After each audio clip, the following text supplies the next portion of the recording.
We want to welcome you, Reverend Arul.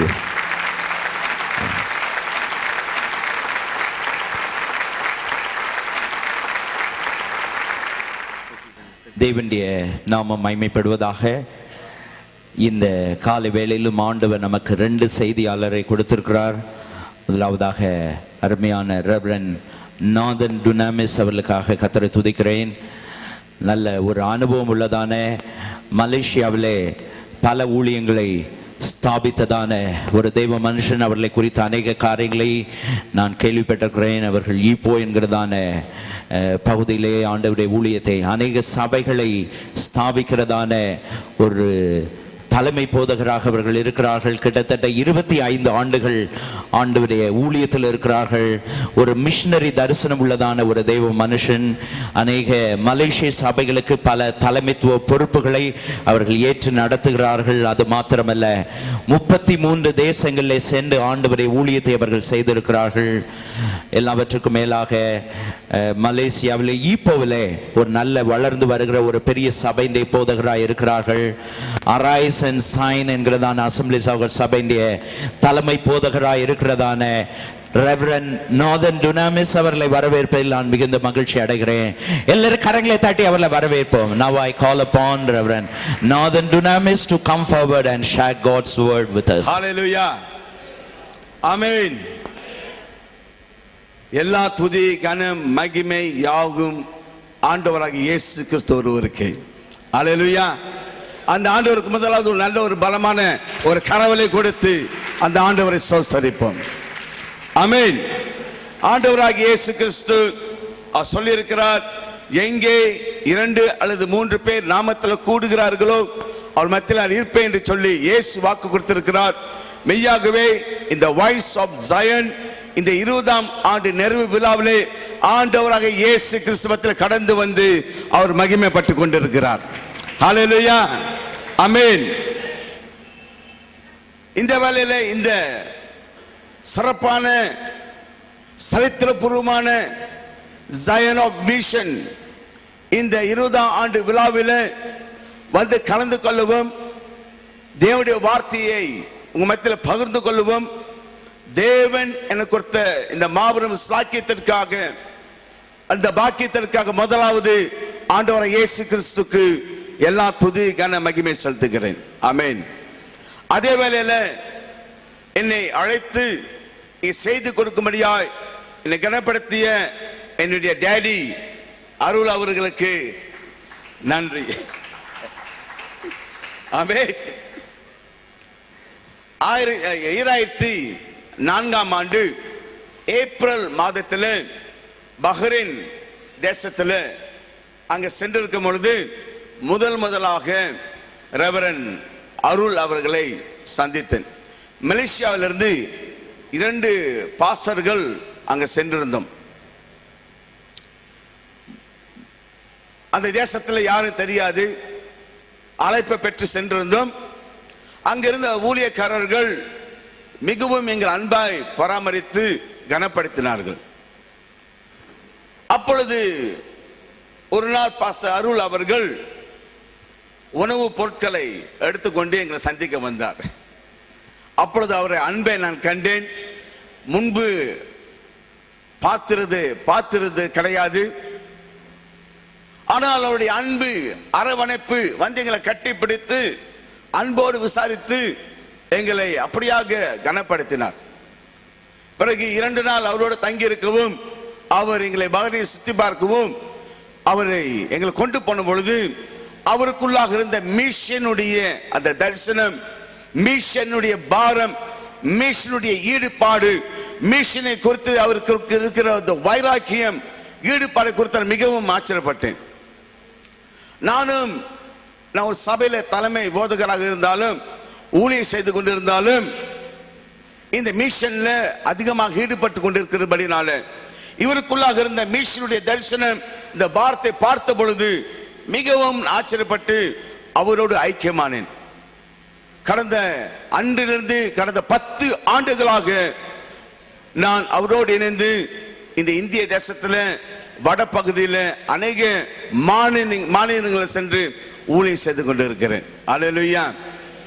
அவரிடத்தில் நான் பார்த்த இந்த 70 வயது தடையில்லாதபடிக்கு மிக தியாகமாக அவருக்குண்டான எல்லாவற்றையும் மிஷனுக்கு கொடுத்து மிஷன்ல அவர் ஈடுபட்டு கொண்டிருக்க பார்க்கும் பொழுது இளம் ஊழியராக எங்களுக்கு அது மிகவும் சவாலாகவும் ஒரு உற்சாகமாகவும் அது ஒரு ஊக்கத்தை கொடுக்கக்கூடியதாக இன்னும் அதிகமாக நாங்களும் இந்த மிஷன்ல பங்கு கொள்ள அவர் மிகவும் ஒரு முன்மாதிரியாக இருந்தார். அப்படிப்பட்ட ஒரு மூத்த தியாகமாக ஊழிய செய்கிற பாஸ் அருளுக்கு மறுபடியும் ஒரு பலமான கரவொலி கொடுப்போமா? அல்லேலூயா, ஆமென். இந்த மிஷன் கிறிஸ்தவர்கள் சொல்லும் பொழுது கிறிஸ்தவர்களுக்கு இந்த மிஷனை குறித்து ஒரு வெளிப்பாடு இருக்க வேண்டும், ஒரு தரிசனம் இருக்க வேண்டும், பாரம் இருக்க வேண்டும், ஈடுபாடு இருக்க வேண்டும். காரணம், இந்த மிஷன் ஊழியத்திற்காக தான் நாம் அழைக்கப்பட்டிருக்கிறோம். ஆண்டவராகிய இயேசு கிறிஸ்து பரலோக பிதாவினால் இந்த மிஷன் ஊழியத்துக்காக அனுப்பப்பட்டார். இந்த மிஷன் மூலமாக நாம் தேவனுடைய ராஜ்யத்தை கட்டுகிறோம். இயேசு கிறிஸ்து இந்த பூமியில் இருக்கும் பொழுது அவர் சொன்னால், நான் தேவனுடைய ராஜ்யத்தை நான் கட்டும்படியாக வந்தேன். இயேசு கிறிஸ்து ஊழியத்தை ஆரம்பித்த பொழுது அவர் அபிஷேகத்தை பெற்ற பின்னு முதலாவது சொன்ன வார்த்தை, தேவனுடைய ராஜ்யம் சமீபமாக இருக்கிறது. யோவான் ஸ்நானகன் அவன் ஊழியத்தை ஆரம்பித்த பொழுது அவன் சொன்ன முதல் வார்த்தை, தேவனுடைய ராஜ்யம் சமீபமாக இருக்கிறது. இந்த மிஷன் மூலமாக தேவனுடைய ராஜ்யத்தை நாம் கட்டும்படியாக இயேசு கிறிஸ்து என்னத்தை இந்த பூமியிலே செய்தாரோ தொடர்ந்து நாம் செய்யும்படியாக நாம் அழைக்கப்பட்டிருக்கிறோம். ஹல்லேலூயா, ஆமென். அருமையான தேவ ஜனமே, ஊழியக்காரர்களே, மிஷனை குறித்து நமக்கு ஒரு வெளிப்பாடு, பாரம், தரிசனம், ஈடுபாடு இல்லைவென்றால் நாம் ஒரு உயிரற்ற ஒரு கிறிஸ்துவ ஒரு வாழ்க்கையில் வாழுகிறவர்களாக இருப்போம். இயேசு கிறிஸ்துடைய இருதய துடிப்பு அது தேவனுடைய ராஜ்யத்தை கட்டுகிற ஒரு இருதய துடிப்பு. நம்ம எல்லாருக்கும் இருதய துடிப்பு இருக்கிறது. இந்த இருதயம் துடித்துக் கொண்டிருக்கும் பொழுது நாம் வாழ்ந்து கொண்டிருக்கிறோம். அதே போல கிறிஸ்துவாகிய நமக்கு இந்த மிஷன் என்ற ஒரு இருதய துடிப்பு இருக்கும் பொழுது நாம் தேவனுடைய ராஜ்யத்தை கற்றவர்களாக இருப்போம். அல்லேலூயா. உதாரணம், இருதய துடிப்பு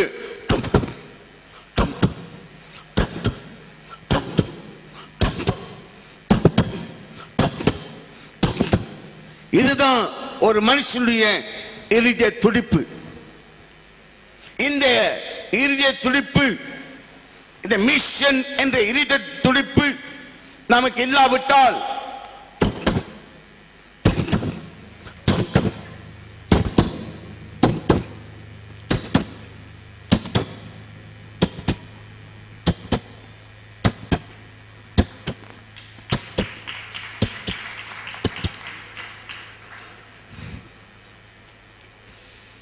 இருதய துடிப்பு நின்று விட்டால் அங்கு ஜீவன் இல்லை, அது மரணம். அதே போல ஒரு கிறிஸ்துவனுக்கு, ஒரு கிறிஸ்துவ ஸ்தாபனத்துக்கு, ஒரு கிறிஸ்துவ திருச்சபைக்கு இந்த மிஷனை குறித்த ஒரு தரிசனம், ஈடுபாடு, பாரம் இல்லாவிட்டால் உண்மையான இயேசு கிறிஸ்துடைய ஜீவனை இல்லாத ஒரு கிறிஸ்துவ ஜீவத்தை நாம் வாழ்ந்து கொண்டிருக்கிறோம்.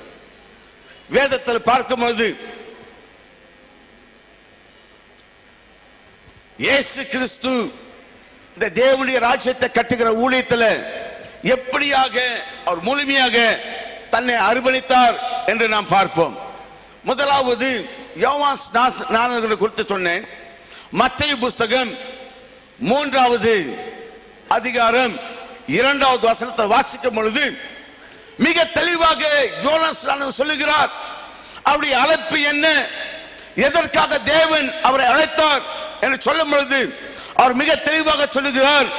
தேவனுடைய ராஜ்யத்தை குறித்து ஒரு தரிசனமுடைய வெளிப்பாடுடைய மனுஷனாக அவர் ஊழியத்தை ஆரம்பிக்கும் போது சொல்லுகிறார், தேவனுடைய ராஜ்யம் சமீபமாக இருக்கிறது, ஆகினால மனம் திரும்புங்கள் என்று அவர் அப்படியே தன்னுடைய ஊழியத்தை ஆரம்பிக்கிறார். இயேசு கிறிஸ்து மத்தேயு புஸ்தகம் 4வது அதிகாரம் 23வது வசனத்துல நாம் திருப்பிக் கொள்வோமா? Book of Matthew chapter 4. நல்லா சத்தமா வாசிங்க. பின்பு இயேசு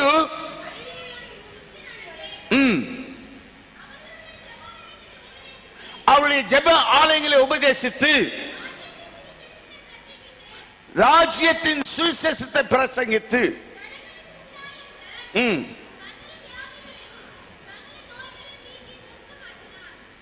மத்தேயு 4:17ங்களா? மத்தேயு 4:17. இயேசு மனம் திரும்புங்கள், பரலோக ராஜ்யம் சமீபித்திருக்கிறது என்று பிரசங்கிக்க தொடங்கினார். யோவான் ஸ்நானகன் எப்படி தன்னுடைய ஊழியத்தை தேவனுடைய ராஜ்யம் சமீபித்திருக்கிறது என்று ஆரம்பித்தானோ, அதே வசனத்தை இயேசு கிறிஸ்துவும் தன்னுடைய ஊழியத்தில் தேவனுடைய ராஜ்யம் சமீபித்திருக்கிறது என்று சொல்லி அவர் பிரசங்கிக்க தொடங்கினார் என்று நாம் வாசிக்கிறோம். மத்தேயு புஸ்தகம் 4:23 வாசிப்போமா? பின்பு இயேசு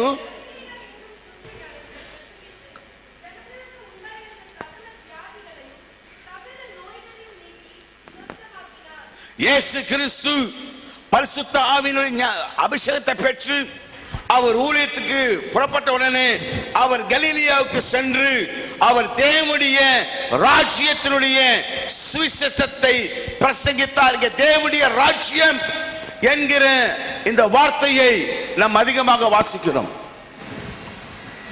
எதற்காக இந்த மிஷன் ஊழியம்?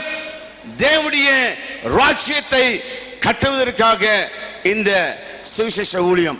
மத்தேயு புஸ்தகம் 9:35 வாசிப்போமா?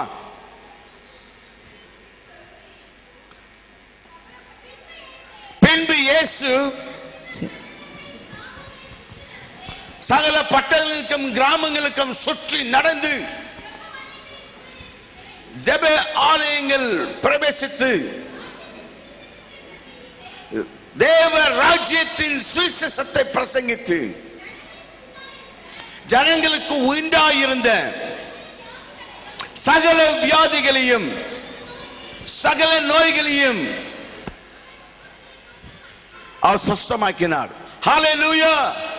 இயேசு கிறிஸ்து பூமியில் இருக்கும் பொழுது சகல பட்டணங்களுக்கும் கிராமங்களுக்கும் கால்நடையாக சுற்றி திரிந்து இந்த தேவனுடைய ராஜ்யத்தின் சுவிசேஷத்தை பிரசங்கித்தார். ஹல்லேலூயா!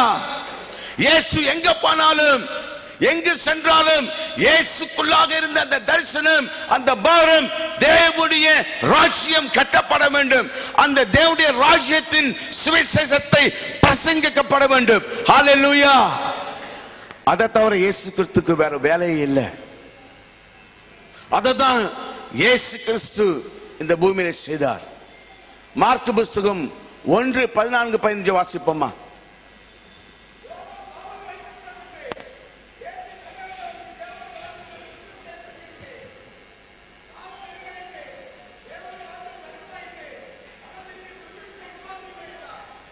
மறு வாசிக்கையா? யோவான் காவலில் வைக்கப்பட்டிருந்த பொழுது, ஒரு ஆள் வாசிங்க, 2-3 பேர் வாசிங்க. இயேசு கலிலேயாவிலே வந்து தேவனுடைய ராஜ்யத்தின் சுவிசேஷத்தை பிரசங்கித்து காலம் நிறைவேறிற்று தேவனுடைய ராஜ்யம் சமீபமாயிற்று மனம் திரும்பி சுவிசேஷத்தை விசுவாசியுங்கள் என்றார். இங்க இயேசு கிறிஸ்து தேவனுடைய ராஜ்யத்தின் சுவிசேஷத்தை அவர் எங்கும் சென்று பிரசங்கிக்கிறத பார்க்கின்றோம். இங்க லூக்கா புஸ்தகம் 4வது அதிகாரம் 43-44 வாசிப்போமா? இங்க நில்லுங்க. இயேசு கிறிஸ்து இந்த ஒரு வசனத்துல மிக தெளிவாக வெளிப்படுத்துகிறார். எதற்காக பரலோக பிதா இயேசு கிறிஸ்துவை இந்த பூலோகத்துக்கு அனுப்பினார்? வாசிங்கம்மா. அவர்களை நோக்கி நான் மற்ற ஊர்களிலும் தேவனுடைய ராஜ்யத்தை குறித்து பிரசங்கிக்க வேண்டும். இதற்காகவே அனுப்பப்பட்டேன் என்றார். அந்தபடியே கலிலேயா நாட்டில் உள்ள ஜெப ஆலயங்களில் பிரசங்கம் பண்ணி கொண்டு வந்தார். ஹல்லேலூயா. இயேசு மிக தெளிவாக சொல்லுகிறார். மறுபடியும் அந்த வசனத்தை வாசிங்க. மறுபடியும் நல்ல கவனமாக கேட்போம். அவரும் அவர்களை நோக்கி நான் மற்ற ஊர்களிலும் தேவனுடைய ராஜ்யத்தை குறித்து பிரசங்கிக்க வேண்டும். இதற்காகவே அனுப்பப்பட்டேன் என்றார். இதற்காகவே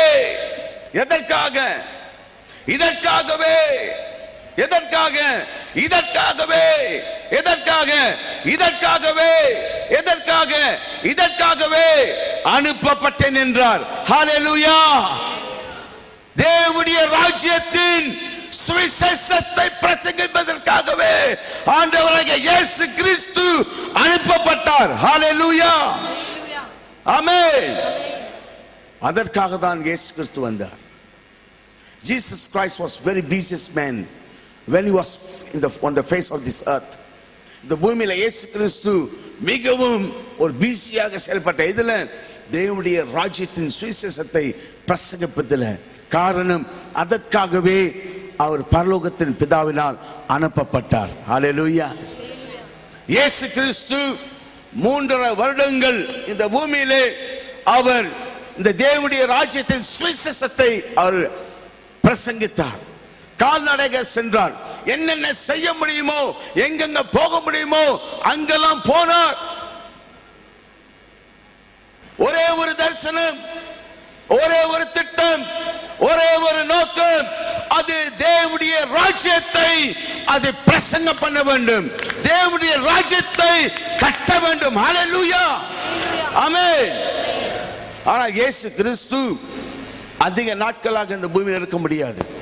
ஒரு குறிப்பிட்ட காலத்திற்காக பிதா அவரை அனுப்பினார். தொடர்ந்து அவர் ராஜ்யத்தின் சுவிசேஷத்தை பிரசங்கிக்கும்படியாக, இந்த மிஷன் பணியை செய்யும்படியாக இயேசு கிறிஸ்து நமக்கெல்லாம் தெரியும் 12 சீஷர்களை தேர்ந்தெடுத்து அவர்களை ஆயத்தப்படுத்தினார். இயேசு மரித்து உயிர்த்தெழுந்த பின்பு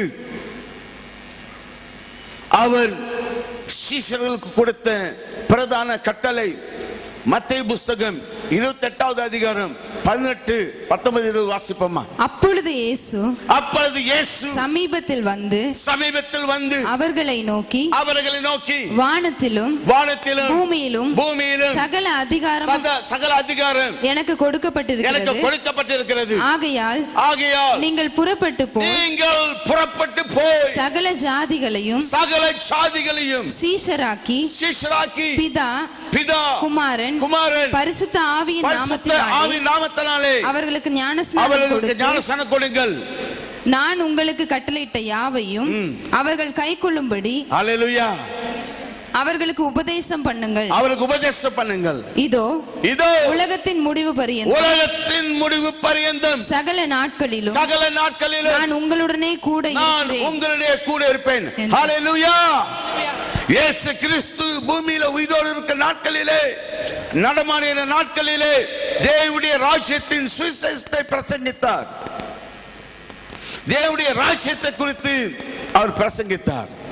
அவர் மரித்து உயிர்த்தெழுந்த பின்பு தன் சீஷர்களை அழைத்து எந்த தரிசனத்தை இயேசு கொண்டிருந்தாரோ, எதற்காக இயேசு கிறிஸ்து வந்தாரோ, எதற்காக பிதா அனுப்பினாரோ அதை தொடர்ந்து செய்யும்படியாக தன் உருவாக்கின ஊழியக்காரர் மத்தியிலே வானத்திலும் பூமியிலும் சகல அதிகாரம் எனக்கு கொடுக்கப்பட்டிருக்கிறது.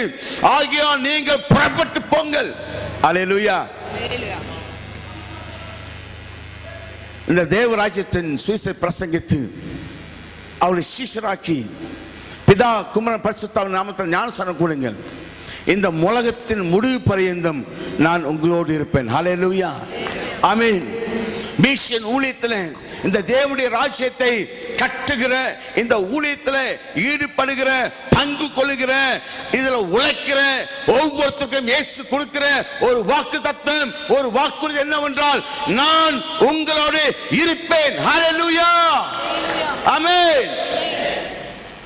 அவருடைய பணிக்காக ஒப்பு கொடுத்து அவர் ஊழியத்தை செய்ய புறப்படுகிற உழைக்கிற அந்த மனுஷியோடு அந்த சபையோடு அந்த ஸ்தாபனத்தோடு இயேசு கிறிஸ்து இருப்பார். ஆமென். காரணம், ஒரு பாரத்தை சுமக்கிறவர்களாக அவர் விட்டு சென்ற அந்த உன்னதமான அந்த மிக பெரிதான முக்கியமான பணியை நாம் செய்கிறவர்களாக இருக்கிறோம். மார்க்கு புத்தகம் 16:15 வாசிப்போமா?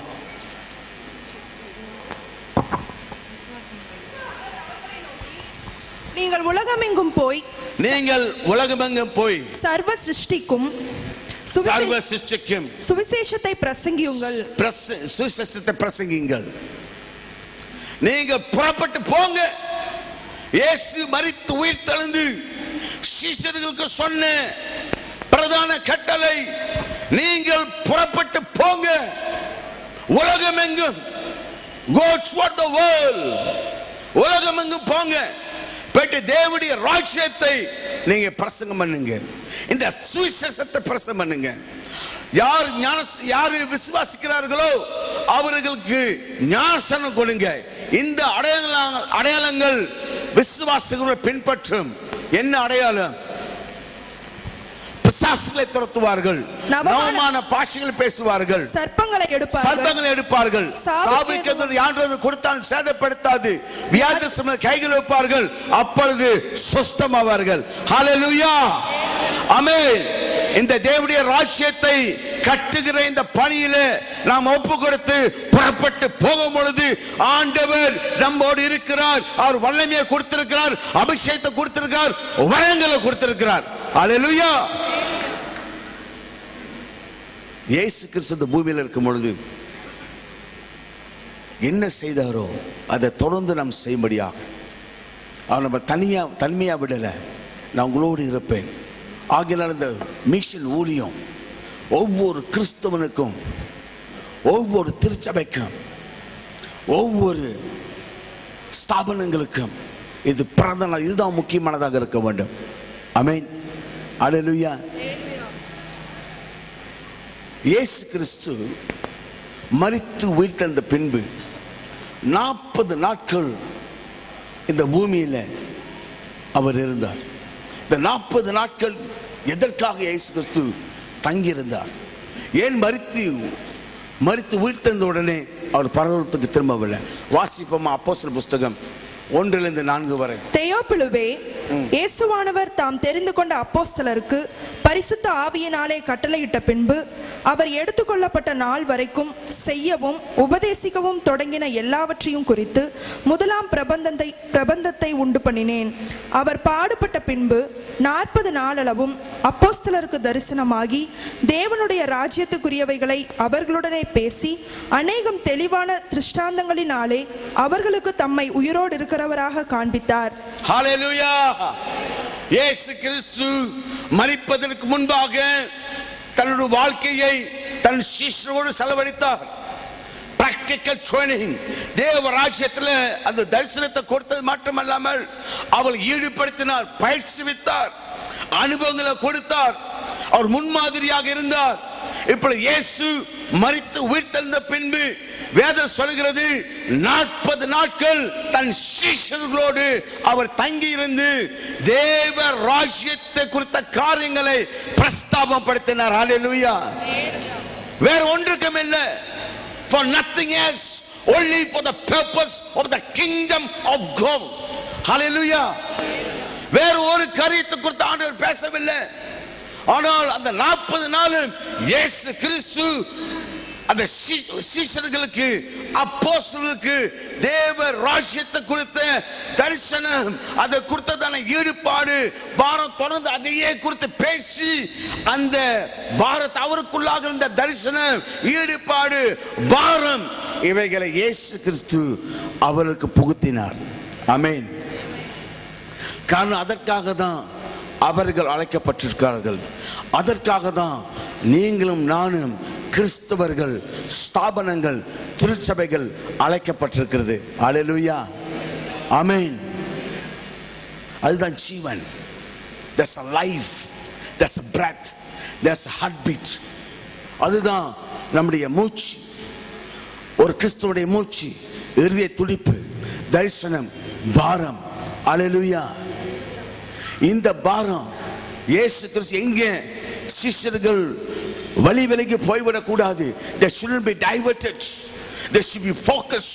எப்படி இயேசு கிறிஸ்து இந்த பூமியில அவர் பிதாவின் நோக்கத்தை குறித்து, சுத்தத்தை குறித்து, அழைப்பை குறித்து, தீர்மானத்தை குறித்து அவர் நோக்கமாக இருந்தாரோ, அதே போல சிஷ்யர்களும் அந்த நோக்கத்தில் தேவ ராஜ்யத்தை இந்த பூமியில கட்டுகிற, இந்த தேவ ராஜ்யத்தின் சுவிசேஷத்தை பிரசங்கிக்கிற இந்த ஊழியத்தில், இந்த தரிசனத்தில் அவர் நோக்கமாக இருக்க வேண்டும் என்று சொல்லி இயேசு கிறிஸ்து 40 நாட்கள் அவளோடு தரித்திருந்து அதை குறித்து அவளுக்கு உபதேசித்தார். ஆமென், அல்லேலூயா. ஆகிய மிஷன் ஊழியத்தில் முழுமையா அருமையான ஊழியம் செய்கிற மிஷன் ஊழியர்களுக்கு கர்த்தருக்கு ஸ்தோத்திரம். வட இந்தியாவிலேருந்து எனக்கு அறிமுகமான நிறைய மிஷனரிமார்கள் வந்திருக்கிறீங்க. அவங்க பார்க்கும்போது ரொம்ப சந்தோஷமா இருக்குது. அல்லேலூயா. தொடர்ந்து இயேசு கிறிஸ்து சொன்னார், அப்போஸ்தலர் 1:8, பிதாவின் வாக்குத்தத்தம் நிறைவேற பரிசுத்த ஆவி உங்களிடத்தில் வரும்போது, பரிசுத்த ஆவி உங்களிடத்தில் வரும்பொழுது நீங்கள் பலனடைவீர்கள். எருசலேமிலும் யூதேயா முழுவதும் சமாரியாவிலும் பூமியின் கடைசி பரியந்தம் எனக்கு சாட்சிகளாக இருப்பீர்கள். இந்த சுவிசேஷத்தை பணியை செய்வதற்கு, இந்த தேவ ராஜ்யத்தின் பணியை கட்டுவதற்கு ஆண்டவர் நம்ம அனுப்புனது, அவர் தனிமையில் அனுப்பல. இயேசு சொன்னார், நான் உங்களோடு இருப்பேன் சொன்னவர், அவர் தன் மீது அருளப்பட்ட ஊற்றப்பட்ட பரிசுத்த ஆவியானவரை அருளுவேன் என்று வாக்கு கொடுத்திருக்கிறார். அல்லேலூயா. காத்திருங்க. இந்த பரிசுத்த அபிஷேகத்தை பெற்று நீங்கள் பலனடைவீர்கள். ஆங்கிலத்தில் you will receive power. இந்த power என்ற வார்த்தை கிரேக்க மொழியில dunamis. You receive the dunamis. எதற்காக இந்த power? Why this power? எதுக்கு இந்த பலன்? எதுக்கு இந்த வல்லமை? ஒரே ஒரு காரியம், தேவனுடைய ராஜ்யத்தின் சுவிசேஷத்தை அறிவிக்கணும். அல்லேலூயா. முதலாவது சமரியா, முதலாவது எருசலேம், யூதேயா, சமரியா, பின்பு உலகத்தின் முடிவு பரியந்தம். அல்லேலூயா. மலேசியால ஒரு ஊழியக்காரர் இருக்கிறார். அவர் எப்பொழுதும் சொல்லுவார், நான் பைபிள் ஸ்கூல் படிக்கும் பொழுது எங்க பைபிள் ஸ்கூல் செப்பல்ல வந்து பேசினார்.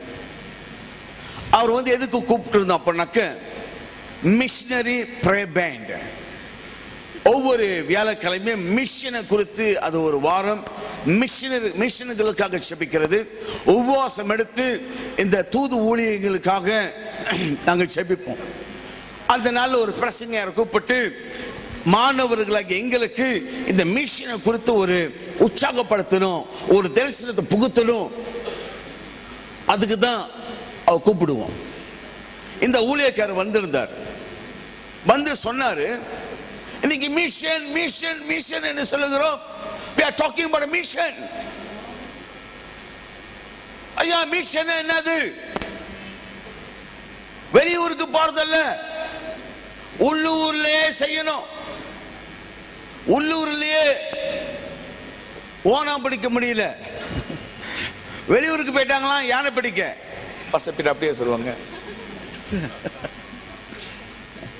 அப்படி சொல்லுவாங்க தானே. ஒரு ஓனா பிடிக்க யானை பிடிக்கிறதுக்கு, ஓனா பிடிக்க உள்ளூர்லயே ஓனா பிடிக்க முடியல, வெளியூர்ல.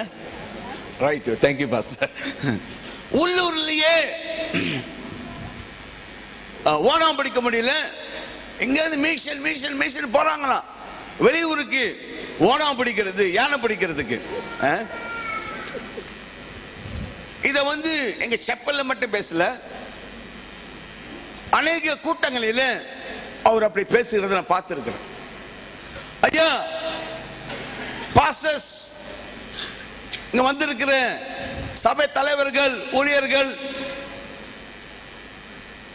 ஒரு காலத்துல ஐரோப்பியால இருக்கிற ஊழியக்காரர்கள், மேல்நாடுல இருந்த ஊழியக்காரங்க நம்ம உள்ளூர்ல தான் ஊழியம் செய்யணும் அப்படி நினைச்சிருந்தாங்கனாக்க இன்னைக்கு இந்திய, மலேசியா, இந்த ஆசியா நாடுகளுக்கு சுவிசேஷம் வந்திருக்காது. உண்மைதானே சார்? வந்திருக்காது. இன்னைக்கு ஆசியா நாடுகளுக்கு, கிழக்கு நாடுகளுக்கு சுவிசேஷத்தை கொண்டு வந்தது மேல்நாட்டு மிஷனரிகள். ஹல்லேலூயா! அவளுக்கு பலமான கரங்களை கொடுப்போமா? அவளுக்கு கைகளை உடைத்து ஆண்டுக்கு நன்றி செலுத்துமா? Can we raise our hands, say thank you Lord for the missionaries? கைகளை உடைத்து நன்றி செலுத்துமா அந்த மிஷனரிகளுக்கு? அவங்களுக்கு இந்த தேவ ராஜ்யத்தை குறித்த ஒரு பாரம், தரிசனம், ஈடுபாடு இருந்ததுனால தான் அவங்க தியாகமாக இந்த கிழக்கு நாடுகளுக்கு வந்தார்கள். அந்நாட்களிலே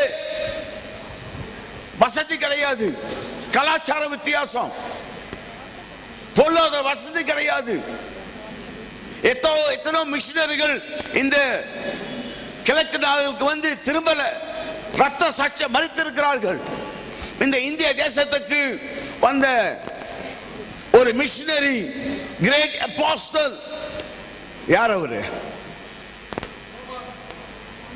தாமஸ். ஹல்லேலூயா! ஆமென். தாமாவுக்கு இந்த மிஷனை கொடுத்த, இந்த தேவ ராஜ்யத்தை கொடுத்த இந்த தரிசனம், ஈடுபாடு இல்லாமல் இருந்திருக்குமானால், அவர் இந்த தேவனுடைய கட்டளைக்கு கீழ் படியாமல் இருந்திருப்பாரானால், இந்த மகா பெரிய this great nation India, இந்த இந்திய மண்ணில் ஒரு மிஷனரி வந்து ரத்த சாட்சியம் மறித்திருக்க மாட்டார். ஆமென். ஆனா அவர் இந்த இயேசு கிறிஸ்துவோடு இருந்தபடினால, அவர் இந்த மிஷனை குறித்த ஒரு தரிசனம், தேவ ராஜ்யத்தை குறித்த ஒரு பாரம், தரிசனம் இருந்தபடினால எல்லாவற்றையும் தியாகம் செய்து இந்த இந்திய தேசத்துல வந்து இந்த பூமியில தன் ரத்தத்தை சென்று ரத்த சாட்சியம் மறித்திருக்கிறார். ஹல்லேலூயா! இப்படி எவ்வளவு கதை சொல்ல முடியும். நான் 1988 ஆண்டு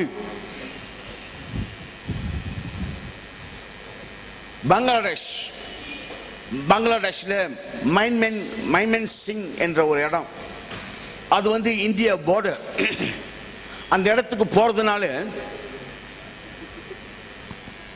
பஸ்ல போயிட்டு, ஆட்டோல போய், பிறகு படகுல ஏறி ஆத்துல போய், அந்த ஆத்துல இறங்கி அங்கிருந்து இன்னொரு படகு எடுத்து தான் போடும். ஒரு ஒதுக்குப்புறம் உள்புறமான ஒரு இடம். அவங்க வந்து காரோ ட்ரைபல் பீப்புள், ஆதிவாசிகள். அவங்க வந்து காரோ என்று அழைக்கப்படுகிற ஆதிவாசிகள். இவங்க வந்து ஒரு காலத்தில் 8 hunters, தலையை வெட்டுகிறவர்கள். யார் அதிகமான தலையை வெட்டுறாங்களோ அவங்க தான் அந்த மக்களுக்கு தலைவன் ஆவான். அப்படி தலையை வெட்டுகிற ஒரு கூட்டம். இன்னைக்கு அத்தனை காரோ, 99%, 99% காரோ, இந்த ஆதிவாசிகள் கிறிஸ்தவர்களாக இருக்கிறார்கள். எங்க தெரியுங்களா? பங்களாதேஷ். நான் போகும்பொழுது சரியான வசதி இல்லை, சாப்பாடு கஷ்டம். ஆத்துல இறங்கி படகுல போய் அங்கிருந்து நடு ஆத்துல இன்னொரு படகு எடுத்து போகணும். ஆனா 18ஆம் நூற்றாண்டுகளில் மேல்நாட்டு மிஷனரி அவங்களுடைய லைப்ரரியில் உட்கார்ந்து இருக்கும் பொழுது ஒரு புஸ்தகம் எடுத்து வாசித்தேன். எப்படி இந்த காரோ ட்ரைபல் பீப்புள் எப்படி இயேசு கிறிஸ்துவை ஏற்றுக்கொண்டார்கள், எப்படி இங்க தேவ ராஜ்யம் கட்டப்பட்டது, எப்படி இவர்கள் இந்த சுவிசேஷத்தை பெற்றார்கள் என்று சொல்லி நான் வாசிக்கும் பொழுது அது எனக்கு ஒரு ஆச்சரியமான செய்தி என்னவென்றால், 18ஆம் நூற்றாண்டுகளிலே வசதி இல்லாத நாட்களிலே சரியான சாலை இல்லை, போக்குவரத்து வசதி இல்லை. ஒரு ஹாலண்ட் ஒரு மிஷனரி அந்த இடத்துக்கு வந்து இவர்களுக்கு மத்தியிலே வாழ்ந்து சுவிசேஷத்தை அறிவித்து இன்றைக்கு இந்த ஆதிவாசிகள் கிறிஸ்துவராக மாறி இருக்கிறார்கள். அல்லேலூயா. அவர்கள் கிறிஸ்துவராக மாறணும் மட்டுமல்ல, இந்த ஆதிவாசிகள் மத்தியில் டாக்டர்ஸ் ஆக இருக்கிறார்கள், பெரிய பெரிய அரசாங்க துறையில் இருக்கிறார்கள், பெரிய பெரிய பிசினஸ்மேனாக மாறி இருக்கிறார்கள். இதுக்கு காரணம் ஒரு மனுஷன் இந்த இயேசுடைய பாரத்தை சுமந்து தரிசனத்தை சுமந்து அங்க போனபடினால. அல்லேலூயா. ஆமென். அப்படிதான் மலேசியாவும். இன்னைக்கு மலேசியால அசம்பிளி ஆஃப் காட் தமிழ் சபை, தமிழ் சர்ச்சஸ் இருக்குது. அப்படின்னா ஐயா பலமுறை வந்திருக்கிறாங்க. இன்னைக்கு மலேசியால தமிழ் சபை அசம்பிளி ஆஃப் காட் ஏஓச்சியில் தமிழ் சபை இருக்குது. அப்படின்னாக்க இந்த இந்தியாவிலிருந்து வந்த மிஷினரிகள். அல்லேலூயா. டாக்டர் ஜீவானந்தம் அந்த நாட்களில் அசம்பிளி ஆஃப் காட்ல தமிழ் சபை கிடையாது. அந்த நாட்களில் அவர் மலேசியாவில் வந்து ரெவரண்ட் சிடி தாமஸ் அவரோடு இணைந்து மலேசியாவில் வடக்கு தெற்கு கிழக்கு மேற்காக அங்க இருக்கிற எஸ்டேட்டாக செய்து பல உபத்திரவ மத்தியில், பாடுகள் மத்தியில், எதிர்ப்புகள் மத்தியில் சுவிசேஷத்தை அறிவித்ததுனால இன்னைக்கு மலேசியா அசம்பிளி ஆஃப் காட்ல 150 தமிழ் சபைகள் இருக்குது. அதுக்காக ஆண்டவருக்கு நன்றி செலுத்துமா? ஆமென். இப்படியாக எத்தனோ பேர் தியாகமாக தேவனுடைய அழைப்பை பெற்று தரிசனத்தை பெற்று வார்த்தை பெற்று வந்ததுனால தான் இன்னைக்கு சுவிசேஷம் அறிவிக்கப்பட்டு தேவராஜ்யம் கட்டப்பட்டிருக்கிறது. அல்லேலூயா. ஆகையினால இந்த மிஷனை குறித்து, இந்த மிஷன் சொல்லும் பொழுது தேவனுடைய ராஜ்யத்தை கட்டுகிற, தேவனுடைய ராஜ்யத்தின் சுவிசேஷத்தை பிரசங்கிக்கிற ஒரு ஊழியம். டேடி பாஸ் அருளோடு நார்த் இந்தியா நான் பலமுறை போயிருக்கிறேன். சில இடங்களில் மிக கடினமான ஊழியம், சரியான தங்குவதற்கு வசதி கிடையாது. ஒரு விஷயம் நாங்கள் ஒரு பள்ளிக்கூடம் 5 அடியில் படுத்து உறங்கி இருக்கிறோம். 70 வயது அது பொருட்படுத்தாதபடிக்கு எங்களோட அந்த 5 அடியில் படுத்து அங்க இருக்கிற அந்த கிராம மக்களுக்கு நாம் ஊழியத்தை செய்திருக்கிறோம். பீகாருக்கு பலமுறை போயிருக்கிறேன். இந்த தமிழ்நாட்டில் இருந்து நிறைய மிஷனரிகள் எழும்பி இன்னைக்கு வடநாடுகளில் ஊழியம் செய்து கொண்டு இருக்கிறார்கள். ஹல்லேலூயா. ஆமென். காரணம் இது தேவனுடைய அழைப்பு, தேவ சித்தம், தேவ திட்டம். ஆண்டவர் இதற்காக நம்ம அழைத்திருக்கிறார். உள்ளூரிலேயே ஓனா பிடிக்க முடியும்னு சொல்லிட்டு உள்ளூர்ல உட்கார்ந்து இருந்தாக்க இந்த தேவ ராஜ்யம் சுவிசேஷம் பிரசங்கிக்கப்படாது, தேவ ராஜ்யம் கட்டப்பட முடியாது. ஹல்லேலூயா. ஆகையால நம்மால என்ன செய்ய முடியும்? What we can do for the kingdom of God, to preach the message about this kingdom. இந்த தேவனுடைய ராஜ்யத்தின் சுவிசேஷம் பிரசங்கிப்பதற்கு நாம் என்ன செய்ய முடியும்? அதுக்கு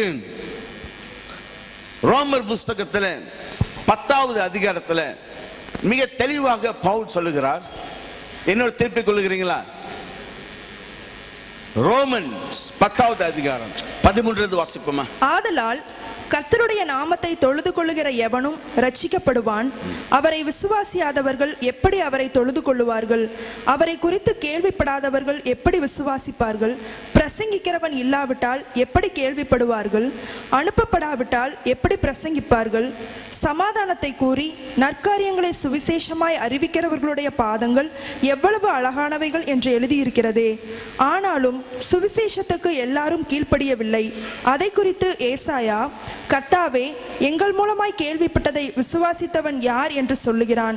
ஆதலால் விசுவாசம் கேள்வியினாலே வரும், கேள்வி தேவனுடைய வசனத்தினாலே வரும். இப்படி இருக்க அவர்கள் கேள்விப்படவில்லையா என்று கேட்கிறேன். Thank you. இங்கே 13 வசனம் வாசிக்கும் பொழுது, ஆததால் கர்த்தருடைய நாமத்தை தொழுது கொள்ளுகிறவன் எவனோ ரட்சிக்கப்படுவான். ஆமென். மனுக்குலம் ரட்சிக்கப்படுவதற்கு ஒரே ஒரு வழி, ஒரே ஒரு நாமம்தான், அது இயேசு கிறிஸ்துவின் நாமம். ஹல்லேலூயா. இந்த இயேசு கிறிஸ்துவின் நாமத்தை அறியாதவர்கள், தொழுது கொள்ளாதவர்கள் ரட்சிக்கப்படவே முடியாது. ஆகினால் இந்த மனுக்குலம் ரட்சிக்கப்பட வேண்டும், தேவ ராஜ்யம் கட்டப்பட வேண்டும் என்றால் இந்த இயேசு கிறிஸ்துவின் நாமம் அது அறிவிக்கப்பட வேண்டும். அல்லேலூயா. இங்க பவுல் சொல்லுகிறார், இயேசு கிறிஸ்துவின் நாமம் மாத்திரம்தான் ரட்சிப்புக்கு வழி என்றால் இந்த நாமத்தை விசுவாசியாதவர்கள் எப்படி அவர்கள் ரட்சிக்கப்படுவார்கள் அல்லது கேள்விப்படுவார்கள்? இதை அறிவிக்கிறவர்கள் இல்லாவிட்டால் எப்படி இந்த நாமத்தை குறித்து கேள்விப்படுவார்கள்? இதை அனுப்பப்படாவிட்டால் எப்படி இந்த நாமத்தை குறித்து அவர்கள் பிரசங்கிப்பார்கள்? அனுப்பப்படாவிட்டால் எப்படி இந்த நாமத்தை அவர்கள் பிரசங்கிப்பார்கள்? ஹல்லேலூயா. இது நல்ல ஒரு கேள்வி. எப்படி இந்த நாமத்தை எப்படி நாம் அறிவிக்க முடியும்? இயேசு கிறிஸ்து பூமியில் இருக்கும் பொழுது அவர் கிராமங்களுக்கும் பட்டணங்களுக்கும் கால் நடையாக சுற்றித் திரிந்து அவரே இந்த தேவ ராஜ்யத்தை சுவிசேஷத்தை பிரசங்கித்தார். அப்போஸ்தலர்கள் பரிசுத்த அபிஷேகத்தை பெற்று அவர்கள் தேவ ராஜ்யத்தை குறித்து பிரசங்கித்தார்கள். பிலிப்பு என்பவன் சமரியா பட்டணத்துக்கு போனான். வேதம் சொல்லுகிறது, அந்த பட்டணம் மிகுந்த சந்தோஷம் உண்டாயிற்று. There's a great joy in the city. காரணம் வேதம் சொல்லுகிறது, பிலிப்பு என்பவன் தேவ ராஜ்யத்தின் சுவிசேஷத்தை இந்த சமரியா பட்டணத்தை பிரசங்கித்தான். ஹல்லேலூயா. ஒரு மனுஷன் தேவ அபிஷேகத்தில் போனான், புறப்பட்டு போனான். அப்போஸ்தலர் பவுல் போற இடத்தெல்லாம் பிரசங்கித்தார். வேதம் சொல்லுகிறது, அப்போஸ்தலர் பவுல் போகும் இடமெங்கும் பட்டணமெங்கும் இந்த தேவ ராஜ்யத்தின் சுவிசேஷத்தை பிரசங்கித்தார். அங்கெல்லாம் தேவ ராஜ்யம் கட்டப்பட்டது, அஸ்திபாரம் போடப்பட்டது. அல்லேலூயா. இன்னைக்கு அனுப்பப்படாவிட்டார், பிரசங்கிக்கப்படாவிட்டார் எப்படி இந்த நாமத்தை குறித்து கேள்விப்படுவார்கள்? வேதம் சொல்லுகிறது, இந்த சுவிசேஷத்தை பிரசங்கித்து சுற்றி திரிகிறவருடைய பாதங்கள் எவ்வளவு அழகாக இருக்கிறது. ஆமென். இன்னைக்கு நம்ம ஒவ்வொருத்தருடைய முகத்தை பார்ப்போம். ஐயா எவ்வளவு அழகா இருக்கிறாரு, முகங்களை பார்ப்போம். ஆனா ஆண்டவர் நம்முடைய முகத்தை பார்க்கிறதல்ல, நம்முடைய பாதங்களை பார்க்கிறார். ஹல்லேலூயா. காரணம் இயேசு கிறிஸ்து கால்நடையாக சுற்றித் திரிந்தார். ஒரு வீச நான் படுத்திருக்கும் பொழுது ஒரு நித்திரை, அந்த நித்திரையில் என்னுடைய கால்கள் மிகவும் மோசமாக வெடித்து ரணமாக இருக்குது. அப்படி கால் பிஞ்சு போன ஒரு நிலையில அப்படி வெடிப்பாகி ரத்தமாக ரணமாக இருக்குது. இதை பார்த்த உடனே நான் திடுக்கிட்டு எழுந்து என் காலை பார்த்தேன். என்னமோ உண்மையாகவே என் கால் அப்படியே போனது போல ஒரு உணர்வு, ஒரு பயம். நான் எழுந்து உட்கார்ந்து இருக்கும் பொழுது ஆண்டவர் பேசினார், என்னுடைய சுவிசேஷ பணியை நீ விட்டுட்ட, அந்த பாரத்தில் நீ குறைஞ்சிட்ட, அந்த தரிசனத்தை விட்டு விலகிட்ட. அவங்களுடைய வாழ்க்கையில் பெரிய மாற்றத்தை கொண்டு வருகிற ஒரு செய்தி, தேவ ராஜ்யத்தை கட்டுகிற ஒரு செய்தி. அல்லேலூயா. இதை தான் நீ சுமக்கிற. நான் இந்த உலகத்துக்காக பார சிலுவையை சுமந்தேன், இந்த மக்கள் ரட்சிக்கப்படணும்னு சொல்லி சுமந்தேன். அப்படி ஆண்டு வந்துட்டு பேசின உடனே நான் கூப்பிட்டு, நானே சுமந்து கொடுக்குறேன். அவர் சொல்ல, பாச நான் சுமக்கிறேன். இல்லை லெட் மீ கேரி, நானே சுமக்கிறேன்னு சொல்லி சுமந்துட்டு போயிட்டு 2 மணி நேரம் பார்டரில் எங்களை பிடிச்சி வச்சுட்டாங்க. ஆனால் கர்த்தருக்கு ஸ்தோத்திரம், நாங்கள் கொண்டு போன பைபிளையோ அந்த மெட்டீரியல்ஸ் அவங்க தொடவே இல்லை. கர்த்தர் பாதுகாத்தார். ஆமென். அல்லேலூயா. அதை சுமந்து போயிட்டு டிபேட்டில் ஒப்படைச்சிட்டு நாங்கள் திரும்பி வந்தோம். நான் என்ன பார்க்குறேன், ஆண்டவர் சொன்னார், வானத்திலும் பூமியிலும் சகல அதிகாரம் எனக்கு கொடுக்கப்பட்டிருக்கிறது, நீங்கள் புறப்பட்டு போங்க, நான் உங்களோடு இருப்பேன் சொன்னார். ஒவ்வொரு மிஷனில் ஆபத்தான சூழ்நிலை கடந்து போகும்போது மெய்யாகவே தேவ பிரசனம் எங்களோடு இருந்து எங்களை வழி நடத்தி கொண்டு போகிறது பார்க்க முடிகிறது. அல்லேலூயா, ஆமென். எப்போ நான் முழு நேர ஊழியக்கான மாறணும், அன்னில இன்னொரு வரையிலும் மிஷனுக்காக நான் ஈடுபட்டு கொண்டு இருக்கிறேன். சபையில் ஊழியம் செய்தாலும் மிஷனுக்கு அதிகமாக நான் ஈடுபட்டால் பங்கு கொண்டு இருக்கிறேன். காரணம் தேவ ராஜ்யத்தினுடைய சுவிசேஷம். ஆமென். இந்த உன்னதமான பணிக்காக நீங்கள் நானும் திருச்சபை நம்முடைய ஸ்தாபனங்கள் அழைக்கப்பட்டிருக்கிறது. எந்த காலத்தை கொண்டும் இந்த உன்னதமான இந்த பிரதான ஊழியத்தை, பாரத்தையும் தரிசனத்தையும் திட்டத்தையும் நாம் இழந்து விடக்கூடாது. இது இயேசு கிறிஸ்துடைய ஜீவன், அவருடைய இறுதிய துடிப்பு. ஹல்லேலூயா, ஆமென். நம்ம எழுந்து நிற்போமா? Can we rise our feet? நம்ம எழுந்து நிற்போம். ஹல்லேலூயா. நன்றி ஆண்டவரே. இயேசு கிறிஸ்து இந்த பூமியில் இருக்கும் பொழுது தேவ ராஜ்யத்தின் சுவிசேஷத்தை அவர் பிரசங்கித்து சுற்றி திரிந்தார். அதுவே அவருடைய ஜீவனாக இருந்தது. அதற்காகவே நான் அனுப்பப்பட்டேன். இந்த உலகத்தின் வாழ்க்கை, ஈடுபாடு, பிசினஸ் எதுவுமே அவருடைய அழைப்பு, அவருடைய திட்டத்தை, அனுப்பப்பட்ட நோக்கத்தை திசைமாற வைக்கவில்லை. கடைசி மூச்சு வரையிலும் அவர் தேவராஜ்யத்தின் சுவிசேஷ பணி, இந்த மிஷனை அவர் செய்து முடித்தார்.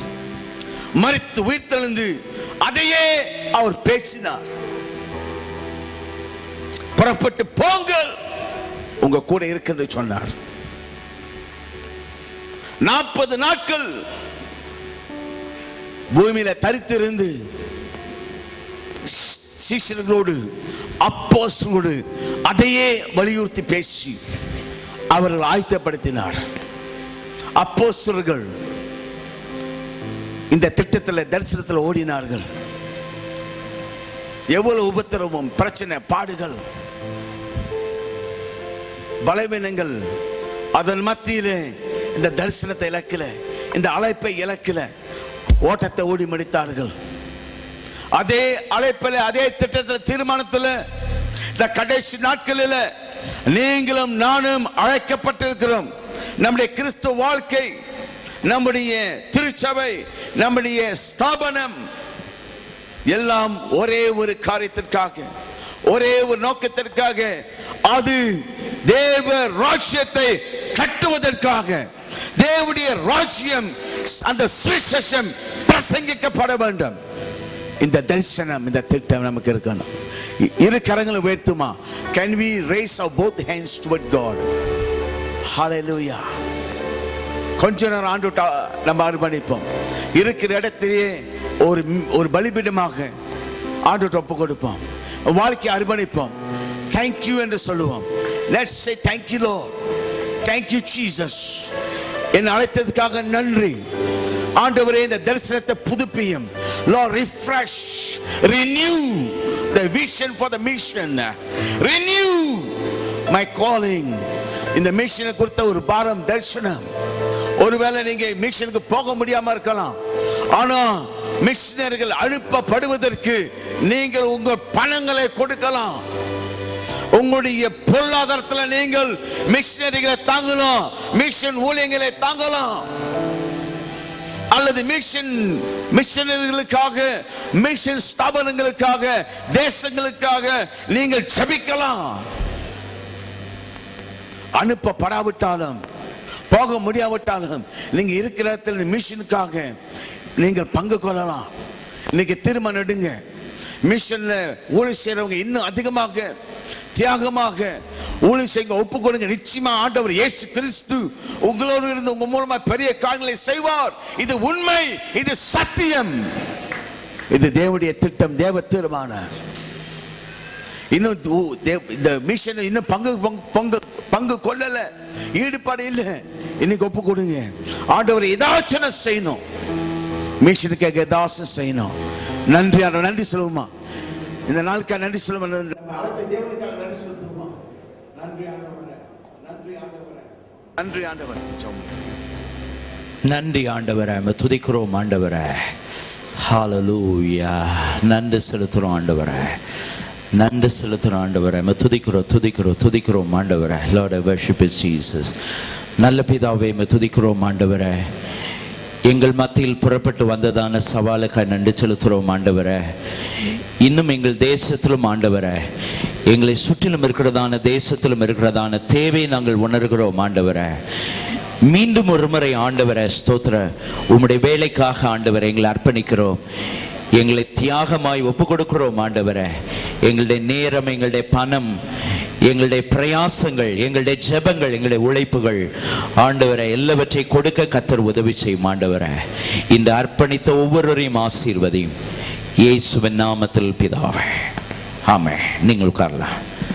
ஸ்தோத்திரம். ஆண்டவர் கொடுத்ததான நல்ல சவால் நிறைந்த செய்திக்காய் கர்த்தரை துதிக்கிறேன். கர்த்தர் நம் ஒவ்வொருவரையும் மீண்டும் ஒரு முறை இந்த மிஷன்ஸ் ஊழியத்திற்காக நம்மை அர்ப்பணிப்பதற்கும் மீண்டும் அதை குறித்ததான சிந்தனை பெற்றுக் கொள்வதற்கும் ஆண்டவர் உதவி செய்தபடினால் கர்த்தரை துதிக்கிறேன். அவர்கள் எப்படி வேதாகமத்தை பல தேசங்களுக்கு கடத்தி கொண்டு போனார்கள் என்கிறதான தியாகமான சாட்சிகளை சொன்னார்கள். நம்முடைய வாழ்க்கைக்கு மிக ஆசீர்வாதமாய் இருந்தது என்று பார்க்கிறோம். தேவனுடைய நாமத்துக்கு மகிமை உண்டாவதாக. இப்பொழுது துரிதமாக இந்த ஊழியத்தை வாழ்த்தும்படியாக ஸ்தோத்திரம், இந்த பட்டணத்தில் இருக்கிறதான மூத்த போதகர்கள், தலைவர்கள் அவர்கள் வர இருக்கிறார்கள். முதலாவதாக கோவை பெந்தைகோஸ்தே ஊழியர் ஐக்கியத்தின் தலைவராக இருக்கிறதான ரெவரண்ட் டாக்டர் இஸ்ரவேல் பொன்னப்பா அவர்கள், ஸ்தோத்திரம், மகிமையின் ஆலயத்தின் தலைமை போதகரமாக இருக்கிற பாஸ்டர் பொன்னப்பா அவர்கள் நமக்கு முதலாவது வாழ்த்து செய்தியை கொண்டு வருவார்கள். நம்ம எல்லாரும் கரங்களை தட்டிய வல்லவர்.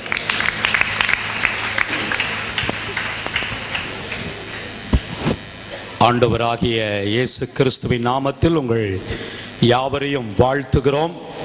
இந்த அருமையான நாளிலே அன்பான போதகர் அருள் அவர்களை வாழ்த்தும்படி கோவை பெந்தேகோஸ்தே ஊழியர்களுடைய ஐக்கியத்தின் சார்பாக நான் நிற்கிறேன். சற்று யோசித்து பார்த்தேன். அவருடைய வயதிற்கு அவரை வாழ்த்துவதற்கு எனக்கு வயதில்லை. ஆனாலும் தேவனுடைய அழைப்பும் தேவனுடைய அபிஷேகமும் நம்மோடு இருப்பதினாலே அதை பிடித்து கொண்டு அந்த கிருபையை நம்பி அவரை வாழ்த்தும்படி இந்த இடத்துல நாம் வந்திருக்கிறோம். இந்த காலை வேளையிலே அவருக்காக என்னுடைய ஜெபத்திலே நான் நினைத்த போது வேதத்திலே இருந்த சில வார்த்தைகளை மிக சுருக்கமாக சுட்டிக்காட்டி வாழ்த்தி கடந்து போக விரும்புகிறேன். முதலாவது மத்தேயு எழுதின சுவிசேஷம் 5ஆம் அதிகாரம் 3வது வசனம் சொல்லுகிறது, ஆவியில் எளிமை உள்ளவர்கள் பாக்கியவான்கள், பரலோக ராஜ்யம் அவர்களுடையது. அன்பான போதகர் ஒரு ஆவியிலே எளிமை உள்ளவர் என்கிறது நமக்கு எல்லாருக்கும் தெரியும். இந்த 20 ஆண்டு நிறைவு விழாவிலே நாங்கள் எல்லாரும் ஓடி முடித்தவர்களைப் போல மேடையிலே உட்கார்ந்திருக்கிறோம். எங்களுக்கு விழா எடுப்பது போல அவர் ஓடிக்கொண்டிருக்கிறார். அவ்வளவு ஒரு எளிமையான தேவனுடைய ஊழியக்காரர். ஒரு அல்லேலூயா சொல்லலாமா? சத்தம் வரமாட்டேங்குது. தாழ்மை உள்ளவர்களுக்கு தேவன் கிருபை அளிக்கிறார். ஆகவே ஒரு எளிமையை அவரிடத்தில் பார்க்கிறோம்.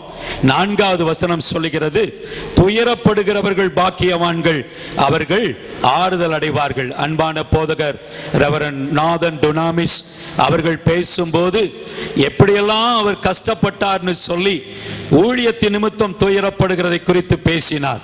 ஒரு அல்லேலூயா சொல்லலாமா? ஆகவே தேவன் அவருக்கு இந்த நாளிலே ஒரு நல்ல ஆவியிலே ஆறுதலையும் சமாதானத்தையும் நிறைவையும் தேவன் தருவாராக. சாந்த குணம் உள்ளவர்கள் பாக்கியவான்கள், அவர்கள் பூமியை சுதந்தரித்துக் கொள்வார்கள். ஆக அன்பான போதகர், சில காலங்கள் அவரோடு நான் பழகுகிறேன். சில நேரங்களில் அவரை கவனித்திருக்கிறேன். அவருடைய முகத்தில் இருந்த அந்த சாந்த குணம் மாறினதே கிடையாது. அல்லேலூயா. ஆகவே இன்றைக்கு கர்த்தருடைய ஒரு பாக்கியத்தை அவர் சுமந்து நிற்கிறார். இன்றைக்கு இந்த மிஷனரிகள் பல இடங்களிலிருந்து வந்திருக்கிறார்களே, இதெல்லாம் பூமியை சுதந்தரித்துக் கொள்கிற ஒரு அடையாளம். அடுத்தது, நீதியின் மேல் பசிதாகம் உள்ளவர்கள் பாக்கியவான்கள், அவர்கள் திருப்தி அடைவார்கள். அன்பான போதகர் டுனாமிஸ் அவங்க பேசினாங்க, never give up your vision, உடைய தரிசனத்தை விடாதே. ஆக இன்றைக்கு இந்த 20ஆம் ஆண்டு நிறைவை கொண்டாடுகிற இந்த ஊழியம் எதற்காக இதை செய்கிறது என்றால், இன்னும் செய்ய வேண்டும், இதில் இருக்கிற ஊழியர்கள் இன்னும் உற்சாகப்படுத்தப்பட வேண்டும். ஆகவே நீதியின் மேல் இவர்களுக்கு இருக்கிற இந்த பசிதாகத்தை பார்த்து கர்த்தரை துதிக்கிறோம். இரக்கமுள்ளவர்கள் பாக்கியவான்கள். அன்பான போதகர் அருள் அவர்கள் இறங்குகிற ஒரு இரக்கமுடையவர், அநேகருக்கு கொடுத்தார் என்று நான் கேள்விப்பட்டேன். இருதயத்தில் சுத்தமுள்ளவர்கள் பாக்கியவான்கள். இந்த நிலைக்கு அவர் வருவதற்கு அவர் எந்த ஒரு ஷார்ட்கட்டையும் யூஸ் பண்ணல. நீதியான ஒரு தேவ மனுஷன், தேவனை பிடித்து தேவன் நடத்தி வந்தார். அதாவது கிரயம் செலுத்தாத எந்த ஊழியமும், கிரயம் செலுத்தாத எந்த ஊழியனும் வளரவே முடியாது. ஆகவே தேவன் தான் அவரை இவ்வளவாய் இந்த இடத்திற்கு கொண்டு வந்தார். காரணம், அவருடைய உள்ளத்திலே இருக்கிற கலங்கமில்லாத ஒரு உள்ளம். ஒரு அல்லேலூயா சொல்லலாமா? தொடர்ந்து சமாதானம் பண்ணுகிறவர்கள் பாக்கியவான்கள், தேவனுடைய புத்திரர் எனப்படுவார்கள். இந்த தேசத்திலே, நேபாளிலே பூமியின் மேல் சமாதானம், அதுதான் ஆண்டவர் இந்த உலகத்திற்கு கொடுத்த மகாபெரிய நற்செய்தி. பூமியின் மேல் சமாதானம், அதை எடுத்துக்கொண்டு இந்த தேசங்களிலே அவர் செய்த இந்த ஊழியத்திற்காக கர்த்தரை துதிக்கிறோம், கர்த்தரை வாழ்த்துகிறோம். அடுத்த வாரத்தை, நீதி நிமித்தம் துன்பப்படுகிறவர்கள் பாக்கியவான்கள், பரலோக ராஜ்யம் அவர்களுடைய. இப்படிப்பட்ட நல்ல ஒரு ஆவிக்குரிய குணாதிசயத்தை பெற்றிருக்கிற அன்பான போதகர் அருள் அவர்கள், அவரை குறித்து நான் இந்த மேடையில் உட்கார்ந்து யோசிக்கும் போது 3 பேரை கட்டாயமாய் நாம் கனப்படுத்தணும். முதலாவது, அவரை உருவாக்கி அவரை அழைத்த கர்த்தர். ஒரு அல்லேலூயா சொல்லலாமா? சத்தம் வர மாட்டேங்குது. So let's all give a big clap to the Lord. தேவனுக்கு கரங்களை தட்டி அவரை அழைத்த தேவனை பாராட்டுவோம். அவரை பயன்படுத்தின கர்த்தரை நாம் துதிப்போம். அல்லேலூயா. அடுத்தது, அவரை பெற்றெடுத்த தாய் 70 ஆண்டுகளுக்கு முன்பாக அவருடைய சகோதரர் இங்கு வந்திருக்கிறார். எப்படியெல்லாம் இந்த பெற்றோர் அந்த ஊழியருக்கு தேவனுடைய சத்தியத்தை ஊட்டி வளர்த்திருப்பார்கள் என்கிறதை மறக்க முடியாது. Every successful man, there will be a lady behind, there will be a woman behind.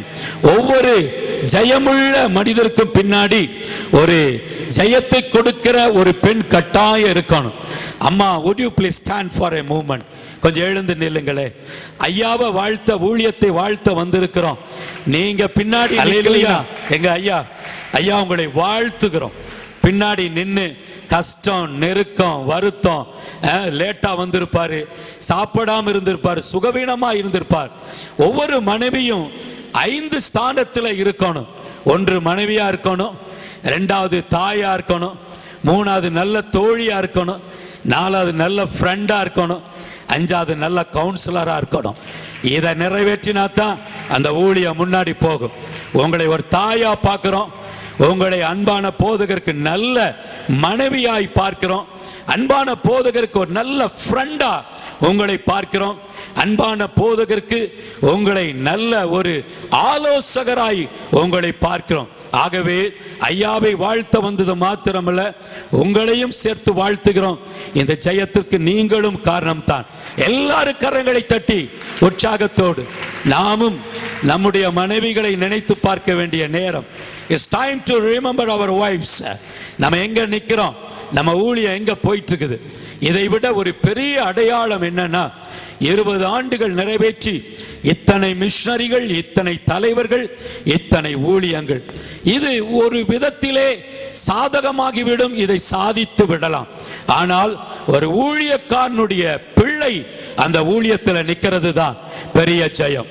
So it's a happy joy to see your son here all the way from New Zealand. கரங்களை தட்டுவோம். Brother, we honor you, brother. You are the part of the ministry. கர்த்தர் இந்த சகோதரன் பின்னாடி, would you raise your hand please? அவர்தான் இவங்க மகன். அங்க நிக்க, let people see you, right? அவர்தான் அன்பான பாஸ்டருடைய மகன். பைபிளை தூக்கிட்டு மேலே வந்தாரு. இதுதான் இந்த வாய்ஸ் ஆஃப் ஜாயனுடைய சக்சஸ். அதுதான் சக்சஸ். அல்லேலூயா. நாங்கெல்லாம் பைபிள் எடுத்துட்டு வர்றது அது இன்றைக்கு எங்களுக்கு கொடுக்கப்பட்ட அழைப்பு. ஆனா அன்பான போதகர் அருள் 20 ஆண்டுகளை நிறைவேற்றுகிறாரே, வாழ்த்துகிறோம். அம்மாவை வாழ்த்துகிறோம், பிள்ளைகளை வாழ்த்துகிறோம். Let this ministry move into the next higher level in the name of Jesus. கர்த்தர் உயர்த்துவாராக. இயேசுவின் நாமத்திலே கோவை பெந்தேகோஸ்தே ஊழியர் ஐக்கியம் அன்பான போதகர் அருள் அவர்களுடைய 50வது ஆண்டு நிறைவு விழாவை காணும்படி வாழ்த்துகிறது. சுகம், பலன், ஜீவன், நன்மை, கிருபை, இரக்கம், தயவு, ஐஸ்வர்யம், ஆசீர்வாதம், தேவ மகிமை, தேவனுடைய அனுகூலங்கள், பரலோகத்தின் உச்சிதமான அத்தனை நன்மையான ஈவுகளும் போதகர், அவருடைய மனைவி, பிள்ளைகள், அத்தனை ஊழியம், அத்தனை மிஷனரிகளோடு இன்றும் என்றும் சதா காலமும் தங்கியிருப்பதாக. ஆமென், ஆமென், ஆமென். பாஸ்டர் பொன்னப்பா அவர்களுக்கு நன்றி. நல்ல இடி முழக்கமான வார்த்தைகளுக்காக நன்றி செலுத்துகிறேன். இந்த வேளையிலும் விசேஷமாக நம்முடைய கோவை பட்டணத்திலே மூத்த போதகரும் இந்த பட்டணத்தில் மிகப்பெரிய வளர்ந்து வருகிறதான சபையினுடைய தலைமை போதகரும், ஐபிஏ திருச்சபைகளுடைய தலைமை போதகரும், சினாட் ஆஃப் பெண்டிகாஸ்டல் சர்ச்சஸ் உடைய ஜெனரல் செக்ரட்டரியுமா இருக்கிறதான ரெவரண்ட் டாக்டர் டேவிட் பிரகாசம் அவர்கள் வந்து இப்பொழுது நமக்கு வாழ்த்துரை வழங்குவார்கள். நம்ம எல்லாரும் கரங்களை தட்டி வரவேற்போம். ஆண்டவராகிய இயேசுவின் விலையேற பெற்ற நாமத்தினால 20வது ஆண்டு மிஷனரி விழாவை கொண்டாடுகிற எங்களுடைய அன்பு சகோதரர் ரெவரண்ட் கே அருள் அவர்களையும் சகோதரி எஸ்தர் அருள் அவர்களையும் அவருடைய குடும்பத்தையும் நான் இந்த நாளில் வாழ்த்துவதிலே மிகுந்த மகிழ்ச்சி அடைகிறேன், சந்தோஷப்படுகிறேன். என்னுடைய தகப்பனார் திருமறை பெரியார் யோபு ஞான பிரகாசம் ஐயா அவர்கள் சார்பாகவும், எங்கள் குடும்பத்தின் சார்பாகவும், எங்கள் திருச்சபையின் சார்பாகவும் பாஸ்டர் அருள் அவர்களை இயேசுவின் நாமத்தினாலே அன்போடு வாழ்த்தி எங்களுடைய மனமார்ந்த பாராட்டுதல்களை உங்களுக்கு தெரிவிக்கிறோம். கர்த்தர் மென்மேலும் உங்கள் ஊழியத்தை ஆசீர்வதித்து இன்னும் 1000 மடங்கு பெருக பண்ணுவாராக என்று உங்களை வாழ்த்துகிறோம். பாஸ்டர் அருள் அவர்களை 20 ஆண்டுகளுக்கு முன்பதாக என்ஜினியராக நான் அறிவேன். 1989வது ஆண்டுல எங்களுடைய பெத்தேல் மாநகர பேராலயத்தின் அந்த முதற்கட்ட ஆலயத்தின் வேலைகள் நடைபெற்று கொண்டிருந்த பொழுது எங்களுக்கு ஒரு நல்ல என்ஜினியர் தேவையாக இருந்தார்.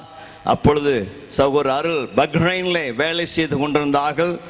பெரிய அந்த ராஜா வீட்டு கம்பெனியினுடைய எல்லா காரியங்களும் அவர் நிர்வகித்து ஒரு மிகப்பெரிய உத்தியோகத்தில் அவர்கள் இருந்தார். நாங்கள் ஆலயத்தை கட்டுவதை அறிந்த பொழுது அவர்களும் எங்களோடு தொடர்பு கொண்டு நான் உங்களுக்கு உதவி செய்கிறேன் என்னுடைய விடுமுறை நாட்களை என்று சொல்லி எங்களோடு கூட வந்து அந்த நல்ல மிகப்பெரிய ஆலயத்தை, அப்பொழுது கோயம்புத்தூரிலே அது மிகப்பெரிய முதலாவது கட்டிடம், ஒரு 1200 பேர் உட்காரக்கூடிய ஒரு ஆலயத்தை அந்த நாட்களே 1989வது ஆண்டுகளே கட்டி கொண்டிருந்தோம். பாஸ்டர் அருள் அவர்கள் வந்து அதனுடைய முழு பொறுப்பையும் எடுத்துக்கொண்டு மிக அழகாக மிக நேர்த்தியாக கோவையிலேயே சிறந்த ஒரு ஆலயமாக கட்டுவதற்கு எல்லா முயற்சியும் எடுத்தார்கள். அதை இந்த நாளில் நாங்கள் நன்றியோடு நினைவு கூறுகிறோம். நல்ல கரங்களை தட்டி தேவன் அருமையான என்ஜினியர் அருள் அவர்களுக்கு கொடுத்த நல்ல தொழில்நுட்பத்திற்காக, ஞானத்திற்காக, அறிவிற்காக உங்களுடைய கட்டிடம் இன்னும் மிக அழகாக நின்று கொண்டிருக்கிறது. Thank you, God bless you. மிக அழகாக சிறப்பாக அவளை செய்தார். இந்த கட்டடத்தினுடைய பணிகளை அவர் மேற்பார்வையிடும் பொழுது அவருடைய அறிவு, அவருடைய ஞானம், அவருடைய உண்மையத்துவம், அவருடைய சகலவற்றையும் ஒழுங்காக நிர்வகித்தல் போன்ற பல நல்ல அரிய குணங்களை கண்டு இப்படி ஒரு நல்ல கிறிஸ்துவ நல்ல தலைவரை தேவன் தந்திருக்கிறாரே, நல்ல தொழில் மனிதரை தந்திருக்கிறாரே என்று சொல்லி நாங்கள் சந்தோஷப்பட்டோம். சில காலங்கள் அவர் பஹ்ரைனில் வேலை செய்தார். பிறகு தேவனுடைய அழைப்பை உணர்ந்தார். பிறகு என்னுடைய தகப்பனாரிடம் வந்து சொன்னார், ஐயா அப்பா, எனக்கு ஊழிய அழைப்பு இருக்கிறது, நீங்கள் என்னை ஊழியத்திற்காக பிரதிஷ்டை செய்ய வேண்டும் என்று அவர்கள் கேட்டுக்கொண்டார். ஆகவே அவர்கள் கட்டின அந்த ஆலயத்திலேயே எந்த ஆண்டு எனக்கு சரியாக ஞாபகம் இல்லை. ஆனால் என்னுடைய தகப்பனாருடைய தலைமையிலே கோவை பெந்தேகோஸ்தே ஐக்கியத்தின் சார்பாக என்னுடைய தகப்பனார் திருமறை யோபு ஞான பிரகாசம் ஐயா, நாங்கள் எல்லாரும் அவரை இந்த கனமான மகிமையான ஊழியத்திற்கு ஒரு நல்ல போதகராக அபிஷேகம் பண்ணி வைக்க கர்த்தர் கிருபை தந்தார். கரங்களை உயர்த்துற அல்லேலூயா சொல்லலாமா? அந்த ஊழிய அபிஷேகத்தை தகப்பனாரிடத்தில் அவர்கள் பெற்றுக்கொண்ட பிறகு ஊழியங்களை ஆரம்பித்தார்கள். பொள்ளாச்சி வட்டாரத்தில் ஒரு நல்ல ஒரு பெரிய இடத்தை வாங்கி அங்கு அநேக கன்வென்ஷனை நடத்துவது, அநாதை பிள்ளைகளை வளர்த்துவது, சபை ஊழியத்தை செய்வது போன்ற பல நல்ல ஊழியங்களை செய்தார்கள். அதை பார்த்து நாங்கள் மிகவும் சந்தோஷப்பட்டோம். ஊழியங்கள் நன்றாக வளருகிறது என்று சொல்லி. ஆனால் அவைகள் தான் ஒரு சிறிய ஊழியத்தை செய்வார் என்று நினைத்தோம். ஆனால் எங்களுடைய எதிர்பார்ப்புகளுக்கு மேலாக தேவன் அவர் வைத்த அந்த உன்னத அழைப்பின்படி அவர் உலகம் முழுவதும் சென்று தேவனுடைய ஊழியத்தை ஸ்தாபிக்கிற ஒரு நல்ல அப்போஸ்தலனாக தேவன் அவர் ஏற்படுத்தி வைத்திருக்கிறார். நல்ல கரங்களை உயர்த்தி அல்லேலூயா சொல்லலாமா? 1 தீமோத்தேயுவின் புத்தகம் 1ஆம் அதிகாரம் 12ஆம் வசனத்தில் அப்போஸ்தலனாகிய பவுல் சொல்லுகிறார், என்னை உண்மை உள்ளவன் என்று எண்ணி இந்த கனமான ஊழியத்திற்கு தேவன் என்னை ஏற்படுத்தினபடினால் நான் அவரை ஸ்தோத்திரிக்கிறேன்.